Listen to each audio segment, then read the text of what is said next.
this cute little Doctor Who bow tie to my P.O. box. Isn't it adorable? Ooh.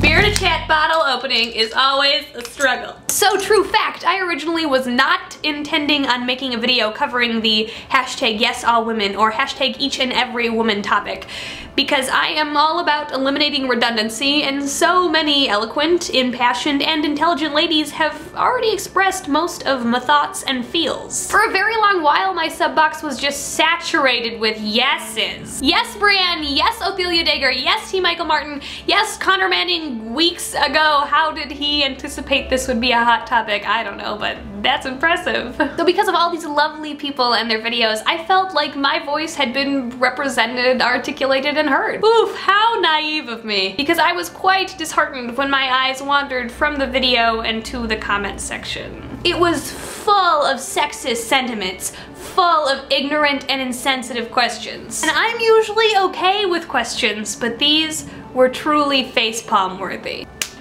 And full of lengthy threads ripping my male identifying friends apart because how dare they chime in on this subject.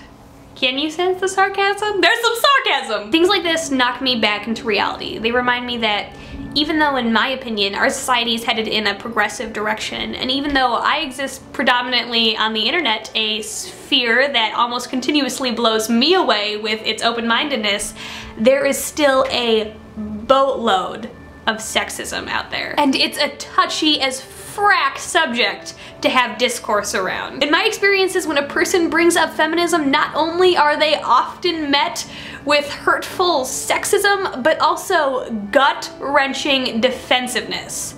It is a difficult thing to find a safe space to chat about. Interesting factoid, I am more comfortable talking about queer issues than lady issues, and since queer people are undeniably more of a minority than women, I think this says a lot about the discussion surrounding feminism. It fuels such a defensive fire in people's bellies, and the conversation becomes so heated so fast. Perhaps this is because issues like homophobia and racism are much more obviously present and problematic, while sexism is harder to identify and many people are still in denial of its existence. Which brings me to my next point, that is, while sexism might be more subtle than other isms, I assure you that misogyny and patriarchy are still most definitely problems today, and I need feminism because of that. Now, I could list an infinite amount of situations that illustrate this. However, that has already been done in the videos in the playlist below. So instead, I'm going to talk about something a little trickier.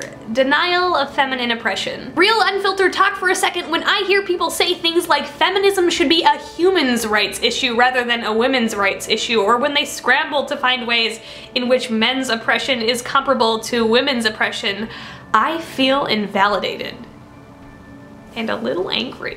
You might be listening to my experiences, but you're not really hearing them. Now, when you're not a part of the oppressed group in question, it's definitely hard to be 100% empathetic. So I sort of understand where this denial, partial denial, human rights rhetoric, or desire to morph the hashtag from yes all women to yes all people is coming from.